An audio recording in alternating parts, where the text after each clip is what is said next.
welcome to Planet Possible at Flood and Coast 2022. We are here, it is the 7th of June, we're in the International Centre in Telford, and you can hear bits of conference hubbub in the background. My name's Andy Taylor, I'm usually the producer of this podcast, and your usual host Niki Roach will be back tomorrow.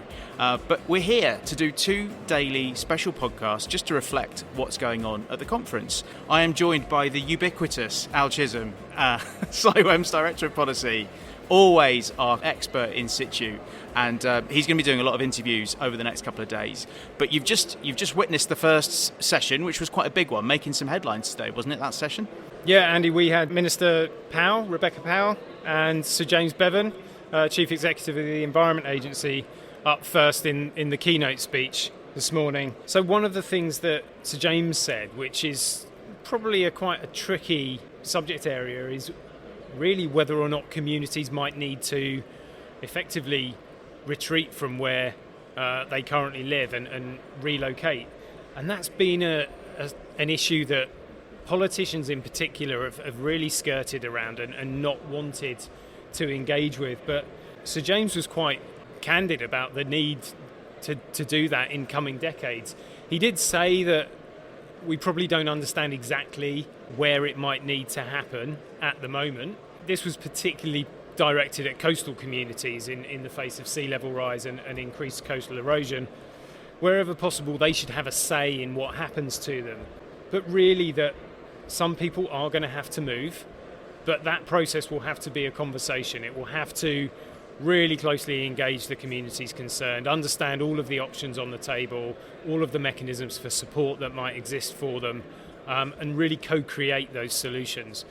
But moving communities has been quite a taboo up until now, so it was really refreshing to see that brought out into the open. So here's how this podcast is going to work. Obviously we've set the scene a little bit now, and we've got some good interviews coming up. We've got Daniel Johns and Tracy Garrett, who you're going to be speaking to later on today, and then also you're going to get a chance to sit down with Rebecca Powell herself, which will be great. We're going to be getting out and about the conference, seeing what's going on, who's exhibiting, what the kind of buzz is all about. And then at the end, we've got our post-match analysis, and we've got some guests. We'll have Terry Fuller, CEO of SciWEM, and we'll have Hannah Coogan as well from Binnies, here to have a chat and see what they think of what has happened on day one. But ahead of your interview with Rebecca Powell, I mean, that's the big one. She's the minister. What do you think you're going to be asking her about? Really understanding how we can make the most out of natural flood management. I think getting collaboration to work on the ground is a really important thing that we need to try and tease out. Great, so that's what you'll hear next. It'll be Al sitting down, having a chat with Rebecca Powell, MP, and this is the Planet Possible podcast at Flood and Coast Conference 2022.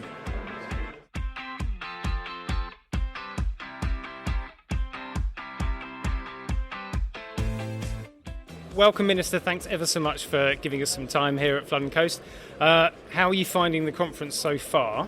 I'm finding it tremendous, actually. There was a huge room full of people from all walks of life, I would say, which was, I thought, terrific in terms of the diversity of the audience and the inclusivity of it. And I just think the range of subjects here, but also this exhibition hall we're sitting in, really shows how diverse this whole world is of dealing with flooding and flood management and coastal erosion and all the wider things that impact on that. Yeah, it's very impressive. No, it's great, and it's great to be back in person, as everybody seems to be saying at the moment. Now, there were a few things that stood out from what you said this morning, and I really wanted to ask you, firstly, about the amount of funding that this government's put into flooding. Obviously, doubling the capital spend in the current settlement. But the previous settlement, there was 2.6 billion improving protection for 314,000 homes, I think you said, was that correct? And now the current settlement is 5.2 billion to protect 336,000. Is that a bit of an indication that flood risk management is getting more expensive and it's an ever-challenging environment? Yes, an awful lot of the more straightforward schemes potentially have been done. Every scheme is bespoke, as I said in my speech, an individual, and every challenge is individual. And so we've got a lot more of those schemes to do going forward. That funding will enable 2,000 new defences to be put into place, a wide range of types. Yeah, it's an expensive business, isn't it? Protecting from this risk, but that's why also this money will enable us to leverage in so much more money. So for every pound spent, about £10 worth of funding could potentially be leveraged in. So it's an awful lot bigger amount of money than the amount we're talking about. You spoke a lot about opportunities, leveraging those communities and getting more and more people involved in doing flood schemes, involving different communities, different skill sets. Those present those opportunities. Are there any particular areas where you feel particularly excited about the opportunities that exist in relation to flood risk management? Well, obviously flooding is a risk, so the first and key thing is, safety, and we've got to make sure people are protected and feel protected. But the opportunities come, I think, in the different types of approaches that can be applied. So whether they are opportunities through nature-based solutions and the wider catchment work, which will not only help reduce flooding, but also I talked about improving biodiversity in nature. So there's huge options to do, opportunities to do that working with our farmers and landowners. And then you've got opportunities in the other scale, say in urban areas. I visited a big scheme in Manchester where there's a big flood defence scheme there, but it's it's a water holding area that can take the water when necessary, and when it's not flooding, it's a wonderful space for people to enjoy. And another opportunity is obviously when I mentioned it in my speech, an example would be Hull or Witham St Anne's and numerous others, where the actual putting in the defence scheme, and this I'm talking more of a hard core scheme in these particular areas, has also made the communities feel safer and attracted more businesses or back businesses, that businesses know they can now get insurance because they know that they don't have such risk, and or for tourism. So those are the kind of opportunities, but I also think opportunities for young people to train in all these areas where we need ecologists, engineers, environmental and consultants, and lots of them are in this hall today. I mean, hydrologists, all the people to specialise in these schemes too and to help advise. I think there genuinely are opportunities there. And of course, partnerships are so critical. That was a really strong strand that came out from both yourself and Sir James this morning. Community working and collaborative working really seems to be kind of a buzzword at the moment. When we speak to people who maybe are members on the ground, they sometimes really struggle with being able to collaborate as much as they would like to and know ideally they should, because their day job, they're just firefighting all the time. Are there things that government is doing or could do more of maybe that can help enable that partnership approach? Partnership working is really critical, and the places that I visit where they've got, I would say, the most effective schemes working are where they have brought all these different parties together, whether it's local authorities, lead local flood committees, the EA, Natural England, all of them, and often there are really good community groups. And I think actually you touched on it, the EA plays a critical role in particular in that they have a lot of people on the ground who often live where they work. Yeah. So those are the people that become the tried and trusted contacts. And I think that's really valuable when you're dealing, because it's very sensitive, the whole issue of flooding. And if people can start to talk about these things more and to understand what we're facing with climate change, we can do everything we can to get to net zero, but we're not going to be able to stop it altogether. No. And so we do also have to learn how to adapt. Quite. Can we just talk about natural flood management very quickly? Because I know that that's something that's very close to your heart, and now maybe is a good time to drop in your Instagram account, which we would encourage listeners to have a look at, called Power of Nature. Yeah. That's spelled POWR. _of_nature. Nature. It's really encouraging. One of the things that really made my kind of heart sing recently was the announcement of the Super Nature Reserve down on the Somerset Levels, because we took an interest in that back in 2012, 2013, and it's fairly recent that people have been calling for dredging to be, the solution down there. And there seems to have been a real switch in creating, these really large-scale nature reserves that can hopefully deliver good natural flood management benefit. Do you think that's a blueprint for other parts of the country? Is that something that you're looking to expand, across the country? Yeah, so we launched this very recently with Natural England, the EA, many partners, the National Trust, the RSPB. So it was bringing together 6 nature reserves that are already there on the amazing, iconic Somerset Levels, which is already an internationally recognised wetland. And the idea of it is to link up those 6 nature reserves with corridors between, and a lot of the EA land will form the linking land.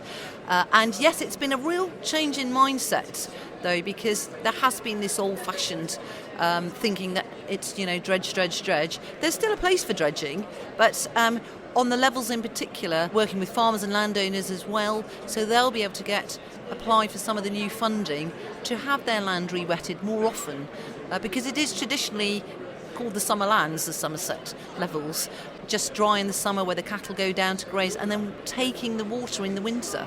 So yes, I think a lot of people are looking at that as a model, and it's on a huge scale. So one of the big spin-offs from that, as well as flood control, will be the nature restoration. The environmental land management scheme is obviously something that can potentially help deliver those kind of outcomes as well. There may be some tensions between increasing concerns over food security and the ability to deliver that sustainable farming and those environmental outcomes. Is government still confident that it will be able to deliver the kind of original vision of ELMS whilst at the same time ensuring good levels of food security? To me, the things go completely hand in hand. I mean, I grew up on a farm in Somerset, and I understand all about flooding, and it's a good example, actually, Somerset. But you can't produce food anyway if the soil isn't sustainable, and actually one of the big planks of the Sustainable Farming Initiative, which is the first bit to be launched, is on soil health. If you've got a healthy soil with all the right pores in the soil, the right texture and the right organic matter, it holds more water. So that helps the flooding side. It also helps the farmer, because it's the raw materials, the stuff of life for a farmer, to produce healthy food. So the two should dovetail absolutely together, and food security is obviously absolutely critical, sustainability of food supply, but our new schemes will enable farmers to deliver sustainable food, but also have a sustainable environment in which to do it. Fantastic. So you talked about sponge cities earlier, sponge farms as well, by the sound of it. It's all about a much more holistic approach than ever before. Hear, hear. Minister Powell, thank you very much. You've been very generous with your time. Pleasure.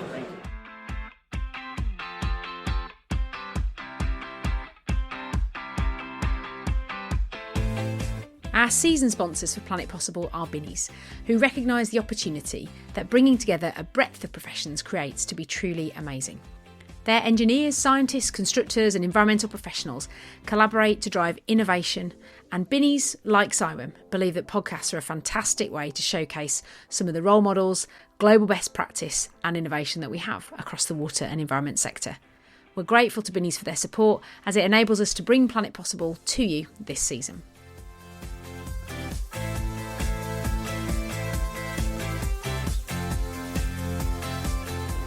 So it's been a busy day one with some big sessions, some big speakers and some big interviews. But now let's get out and about at the conference and see what's going on.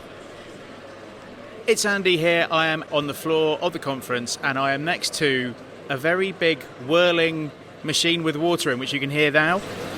And I'm going to ask you to introduce yourself and then explain what I'm looking at.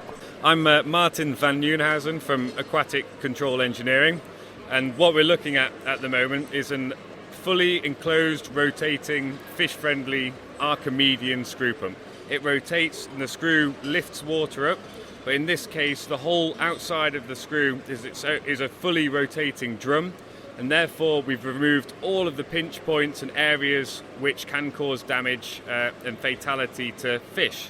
Fish can enter the pump, they're gently lifted up and let out on the outside of it. People interested in seeing what you've got here, how's it been? Yeah, no, definitely good footfall. It's been interesting. We've had quite a lot of good conversations. And if the fish could thank you, they would? Yeah, they definitely would. I mean, we're looking after them every day.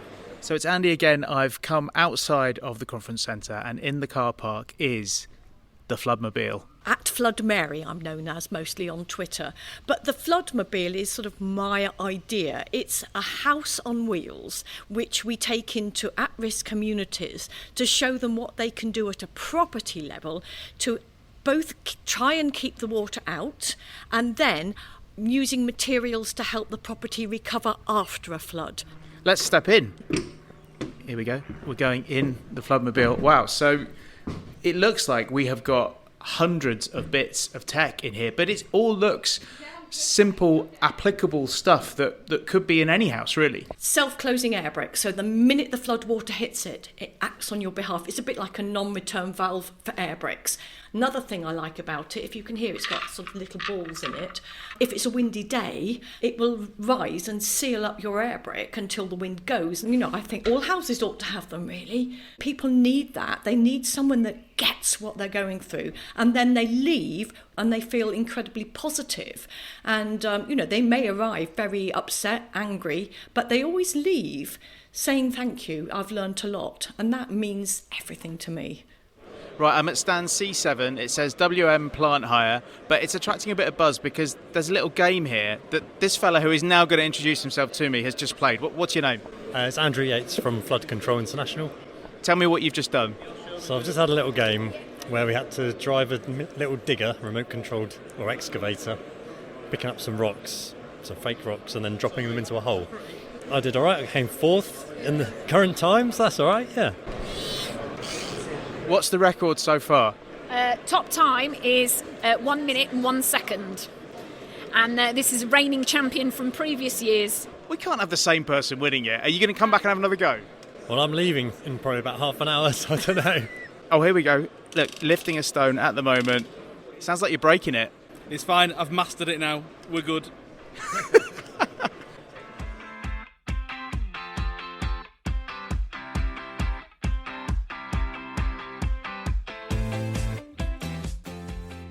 Hi guys, I'm here with Tracy Garrett, who's the new Chief Executive from the National Flood Forum, and Daniel Johns, who's Chair of the National Flood Forum and also MD of Water Resources East. It's all about people, this conference and flooding really, and that's what National Flood Forum is all about. Do you feel though, as an organisation, that communities are involved enough in flood risk management yet? I think we would probably say, being that we are the organisation of communities, that communities could never be involved enough in flood risk management. Getting their voices heard is one of the most important things for us. So we would always want more communities to have a bigger voice in flood risk management. That collaborative working between communities and risk management authorities and so on, I think there was a lot said this morning about that. Is that somewhere that you think we've still got a long way to go? I certainly think so. As an example, the National Flood Forum can only work in communities where there are pots of funding available to pay for the team's time. And without core funding from government, which the National Flood Forum hasn't had for a number of years, it does mean that it's a bit of a postcode lottery. I think we should pay credit to Julie Foley and the team at the Environment Agency for managing to secure £200 million from the Treasury for these kind of long-term innovation projects.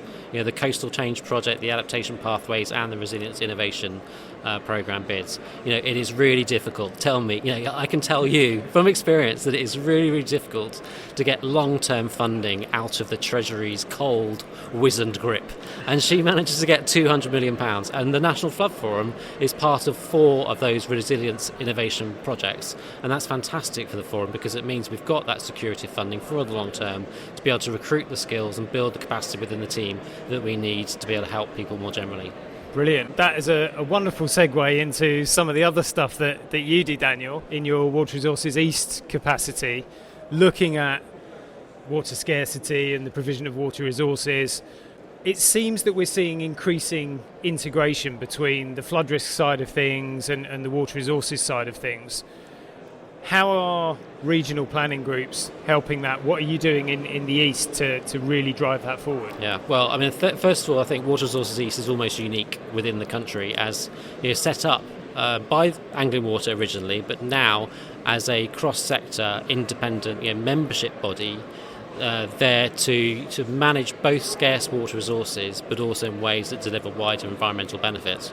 So there's been a sense, I think, for a while that whilst the immediate challenge is around water resources, and our core role is to produce a regional water resources plan for the east of England, we can deliver so much more for the wider environment if we're also tackling water quality and flood risk management challenges at the same time.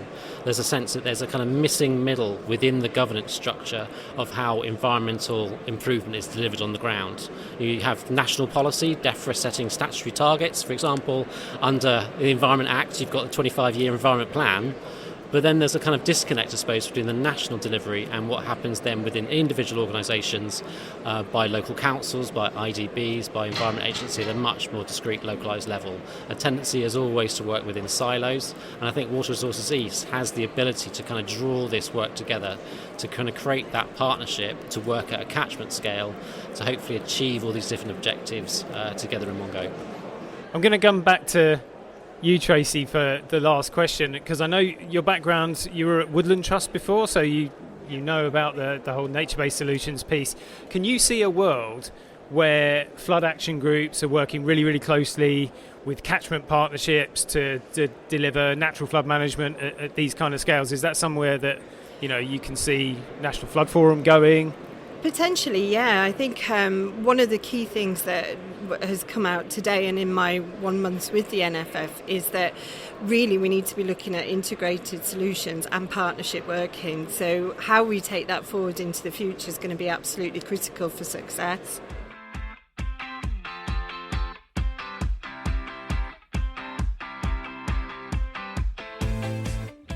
Right, so it is the end of day one of Flood and Coast, and I am joined by Terry Fuller, CEO of SciWem, and Hannah Coogan from Binnies, and you guys are the post-match analysts. You are going to look back on the day and tell me how it's been. So I guess that's my first question. How's it been? It's been really exciting.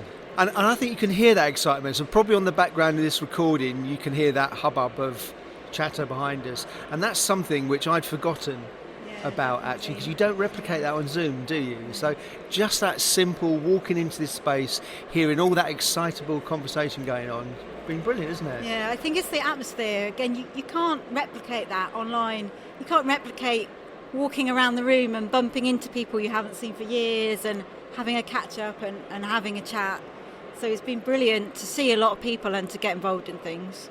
That first session, it was packed, it was rammed, and the atmosphere was, standing room only. That must have been a moment. Yeah, it was a moment, because I stood up on the stage fairly near the start, and I had my script in front of me, and I looked down at the script, and I looked up, and the first word that came to my mind was wow. So that's what I said. I got straight off script, the first word I said. But that's actually how I felt. I just looked out there and saw the scale of it and thought, wow. But also, it's knowing the people, the types of people that are there, and the capability that exists within that room to actually meet the challenges that we keep talking about. Don't you think? Yeah, it's the range of people. So we've got Environment Agency, we've got local authorities. I've seen a lot of local authorities. We've got supply chain, we've got consultants, we've got contractors. And everyone was in the room and listening to the Minister, who I thought gave a brilliant talk on the diversity of different approaches the government are taking to sort of tackle the climate and ecological emergency challenge in the flood risk field. So conferences are all about those little conversations that you have, and I bet you've both had that thing where you've been trying to make progress even just across a room and haven't really made much progress because you keep getting stopped. So what are the themes that have been emerging in those informal chats that you've been having in between sessions? I think the conversation we just have come out of with the Women in Flood and Coast Erosion Risk Management Group was one of those moments for me, certainly. I was quite shocked, actually, by some of the things that I heard. When I walked around the room as a facilitator, I could hear sort of snippets of conversations, and what was really rewarding for me was hearing people able to express that. One of the things we were very keen was that we made it a safe space for people to be able to talk about their experiences. It was great also to see a lot of men in the room, as well as men at almost every table, engaging in those conversations, because I get heavily involved in the Women in FSERM initiative, and we've always said actually we need to bring people of other genders along the journey with us, because we cannot affect change on our own, and the change that we effect should benefit all genders, not just women. What has very pleasantly surprised me is that the conversation at this conference feels like it's moved on. That, I've been to many of these conferences. I went to my first one, I think I said 32 years and 327 days ago. Wow, I went you to know my the numbers. first. When did you work that out? Was that last week? No, I worked it out for this day, Okay. so it's still valid as of today. So I've been to a lot of these conferences, and it's always felt a little bit like we're just talking about the same old stuff, the same old problems, and oh, woe is us, it's a big problem, how do we fix it? And there is a lot of realism still about the gravity of the problems that we're facing, but actually there is a lot more discussion about solutions and an excitement, I think, about cutting through the problems and looking at the other side as to what that vision is for how we manage flood risk in this country. And there's a real excitement I feel about that. What I'm finding interesting is when I reflect on the conversations that were happening 20 years ago when I joined the industry as a graduate, is there were some subjects that were perhaps seen as a little bit taboo at the time, openly talking about diversity, talking about the challenge of relocation for those communities that are going to be very challenging to protect as sea levels rise, our coastlines erode. I co-wrote a SciWem magazine article about 15 years ago on relocation, and at that time we felt we were being really controversial, but it didn't really trigger much of a conversation at the time. But now I've sort of reflected back on it, and I thought, what, I think Sir James Bevan was very brave this morning to talk about that openly and starting that conversation. And it's really great to see and go to the coastal session where there were different practitioners there sharing, okay, how are we going to have these conversations? What are some of the challenges? What are some of the tools that we need to enable those conversations to happen? There really is a sense, isn't there, that issue is the can that we've kicked down the road and keep kicking it down the road, but now there is a brick wall at the end of that road. Absolutely. And we've hit it, and we've got to do something. Can you sum up today in a word? Hannah, you're going to have to do this twice because you're back on the podcast tomorrow as well doing this. So what's your kind of word of the day? I'm going to ask you each day for your word of the day. What are you going for? To bookend the day then, Okay. the first word I said this morning was wow. That would be my word of the day. I'll say it again at the end. Wow. And I'm going to cheat and say I share the same word as Terry. There you go. Brilliant. Teamwork. So that's it for episode 1 of our daily podcast of Planet Possible from Flood and Coast. And Niki Roach, your usual host, will be back tomorrow with day 2.